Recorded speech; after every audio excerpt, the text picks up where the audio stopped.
Super good news mga kabayan! BrahMos Supersonic Cruise Missile Battery ng Pilipinas ipinakita na sa publiko. Ang laki ng mga missile nito mga kabayan. Kaya pala isa ito sa mga kinakatakutang missile at planong bilhin din ng ibang mga bansa sa Asia. Ito ang missile na hindi kayang supilin ng mga Chinese-made air defense system ng Pakistan. Isa sa mga mambabatas ng Pilipinas, hinangaan ng mga banyaga matapos nitong banatan ang paulit-ulit na pangbubuli at pangaharas ng China sa mga barko at pangimasok sa exclusive economic zone ng ating bayan. Mr. Chairman, this year alone, 47 protest notes because China's vessels have been water cannoning and ramming our Philippine vessels and laser targeting our Philippine Coast Guard ships.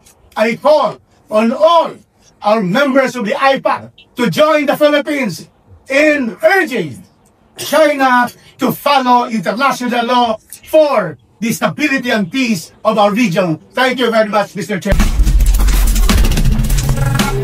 China should follow international law. Yan ang mga mabibigat at matinding binitawang salita ni Cagayan de Oro Representative Rufus Rodriguez bilang pagkundina sa agresyon ng China sa West Philippine Sea sa Inter-Parliamentary Alliance on China sa Belgium. Makikita natin ang reaksyon ng ibang mga delegado sa palibot na napatango o sumasang-ayon habang nagliliyab ang mga makatotohanang pahayag ni Congressman Rufus Rodriguez. Ibig sabihin sumasang-ayon sila sa pahayag ng mambabatas ng Pilipinas bilang saloobin ng mga Pilipino sa kamay ng mapang-api at mapanghuling Chinese Communist Party. Philippines has filed since 2022 245 diplomatic protests for China's attacks and dangerous behavior in the West Philippine Sea, our 200-mile canal. So, Mr. Chairman, this year alone, 47 protest notes because China's vessels have been water cannoning and ramming our Philippine vessels and laser targeting our Philippine Coast Guard ships. I call on all our members of the IPAC to join the Philippines in urging China to follow international law for the stability and peace of our region. Thank you very much, Mr. Chairman. Sa ibang balita naman, for the first time, ipinakita na ng Philippine Marine Corps sa publiko ang video footage ng mga nabiling BrahMos Supersonic Cruise Missile na mula pa sa bansang India. Hindi natin maiiwasan na mapamangha, mapawaw at maging proud sa kung ano ngayon ay meron sa sandatang lakas ng Pilipinas. Sa ika-75 anibersaryo ng Philippine Marine Corps, ang isa sa mga battery ng BrahMos Supersonic Cruise Missile ay kanilang inilahad sa mga Pilipino kung anong lakas ngayon ang meron ang Philippine Marine Corps. Kung inyong mapapansin mga kabayan, na bawat dalawang BrahMos Mobile Autonomous Launcher ay merong dalawang canister kung saan inilalagay ang mga missiles. Marami ang nagtatanong bakit dalawa lang at hindi tatlo. Ayon sa impormasyong ating nakalap, ito ay partikular na idinisenyo para sa pangangailangan ng Pilipinas para sa mobility o madaling pagkilos at pagkonsidera sa bigat ng mga canister na posibleng hindi kakayanin ng ilang kalsada at tulay ng bansa. Ang isang battery ng BrahMos missile na inyong nakikita sa larawan ay posibleng binubuo ng dalawang BrahMos Mobile Autonomous Launcher na merong tigda dalawang missile canister,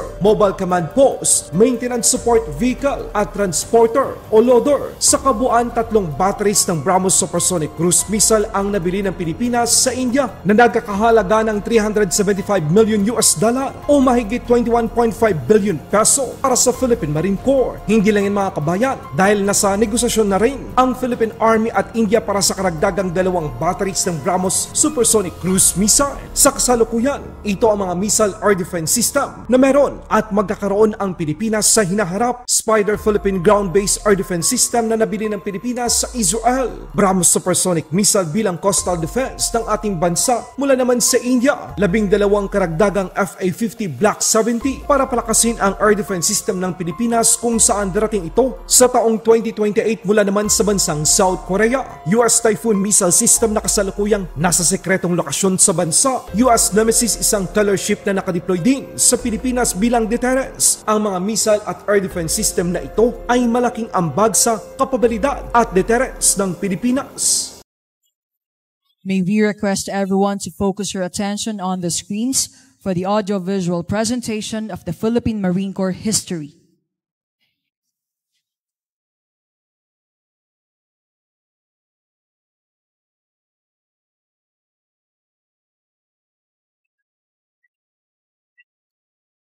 Before the dawn of peace, there were those who stood unafraid of the storm, warriors from the sea, defenders of the land.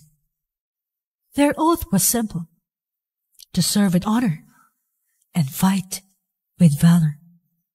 Thus began the legacy of the Philippine Marine Corps.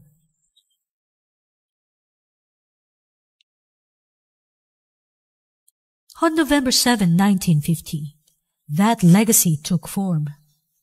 Born of a vision to create a hard-hitting seaborne strike force that could swiftly move from sea to shore, ready to defend the nation wherever duty called. Led by Lieutenant Senior Grade Manuel Gomez, a small band of pioneers took their place in history, men bound by faith, courage, and unyielding will to serve. Their first landing in Umiray, Quezon on April 19, 1951, marked not just the beginning of an organization, but the birth of a proud tradition of heroism and sacrifice.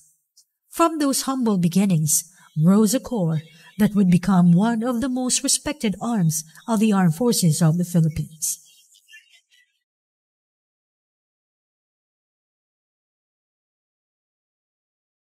Through the decades, the Marines have stood firm on the front lines of every major campaign, from the nation's heartland to the farthest islands of the archipelago.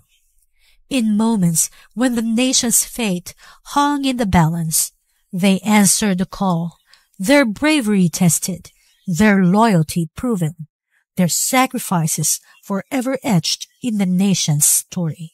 Yet beyond the battles, the Marines have been servants of peace and humanity, delivering aid in times of calamity, rebuilding communities torn by conflict, and carrying the Filipino spirit to the world through peacekeeping missions. Strength in combat, compassion in service. These are the marks of a true Marine. 75 years since its founding, the Philippine Marine Corps now stands as a pillar of national defense, modern, agile, and always ready to secure our islands and our future.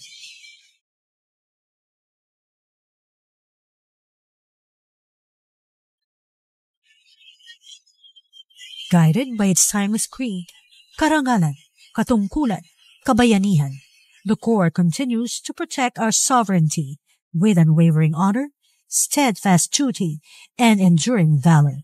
Across the tides of time and the islands we call home, the flame of the Philippine Marine Corps burns bright. 75 years of courage, 75 years of service for God, country, and people.